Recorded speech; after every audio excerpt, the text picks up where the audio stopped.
Carrying heavy pots from the sink to the stove can get messy fast, especially when you're cooking with large cookware every day. That's why wall-mounted pot fillers have become such a popular kitchen upgrade. Welcome to Kitchen Faucet, and today I'll show you how to install the Delta Broderick pot filler faucet step by step. Let's dive in.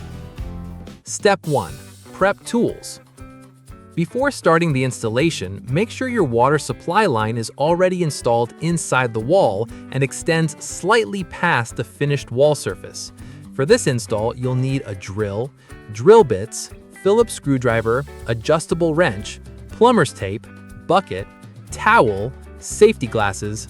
A good pro tip here is to place a towel over the surface below your work area. It helps protect the surface and catches any small parts you might drop during installation. Step 2. Mount faucet. Start by sliding the wall flange onto the faucet. Next, thread the faucet onto the water supply line just enough to hold it in place temporarily.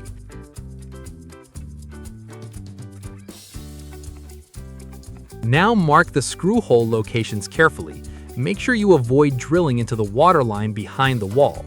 Once marked, remove the faucet and drill the holes. If you're mounting into drywall, use the supplied wall anchors. If you have a support board behind the wall, standard screws will work fine. Next, wrap plumber's tape around the pipe threads in a clockwise direction for a tight seal and better leak protection. Now place the gasket and flange over the pipe, align everything properly, and secure the flange using the provided screws.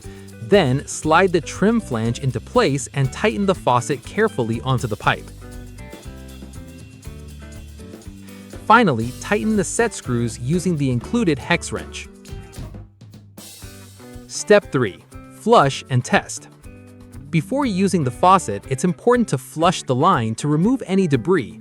Start by removing the aerator using the supplied aerator wrench. Place a bucket underneath the faucet and slowly turn the water supply line back on. Open both faucet handles fully and let the water run for about 30 seconds. Once the line is flushed, reinstall the aerator and check carefully for leaks around the connections. If everything looks clean and dry, the installation is complete. And just like that, your pot filler faucet is fully installed and ready to use. Thanks for watching Kitchen Faucet. See you in the next one.